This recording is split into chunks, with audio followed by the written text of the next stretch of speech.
Two official numbers can describe the same group of school leavers.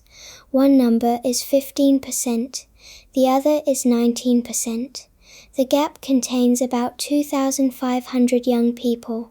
It begins with a question that sounds much simpler than it is. What counts as leaving school with a qualification?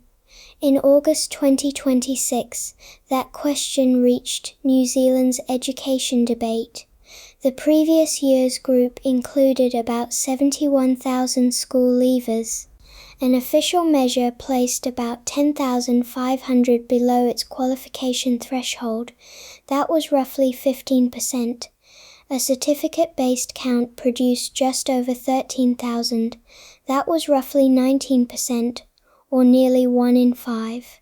The lasting idea sits inside the difference. A statistical attainment line is not always an actual qualification certificate. To understand that line, first picture how the national qualification works.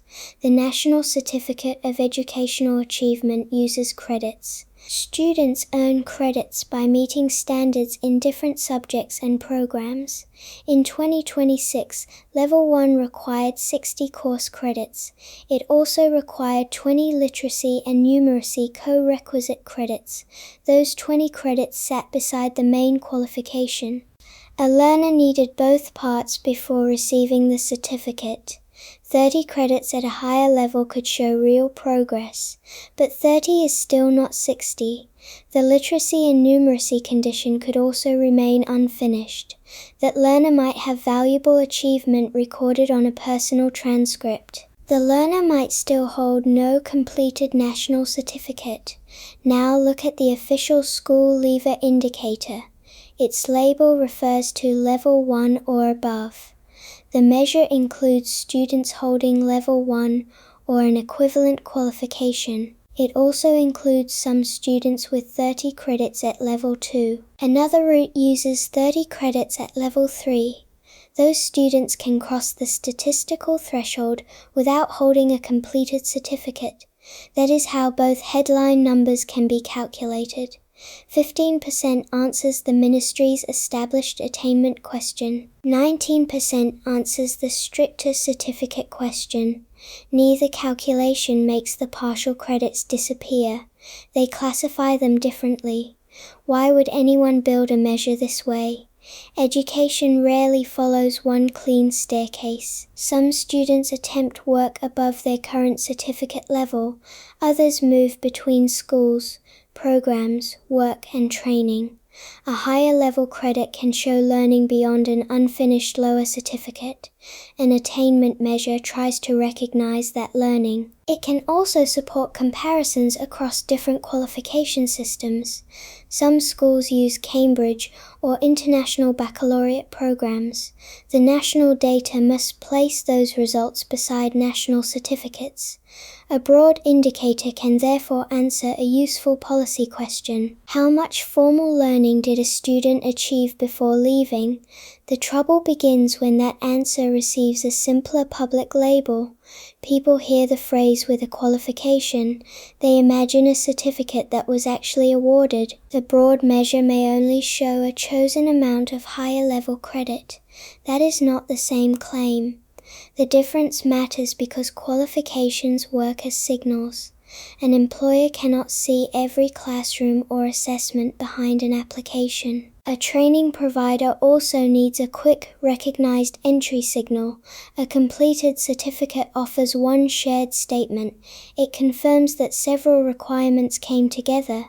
Partial credits can show ability, effort, and useful knowledge. They do not automatically provide that same portable signal. The difference also changes how the public sees system performance. Imagine a dashboard showing 85% above the line. That picture can guide funding, policy, and political argument. Now imagine the certificate count showing only 81%. The second picture identifies thousands more people needing attention. They were always present in the records. The chosen definition changed which side of the line held them. This does not mean every student below the line has the same future.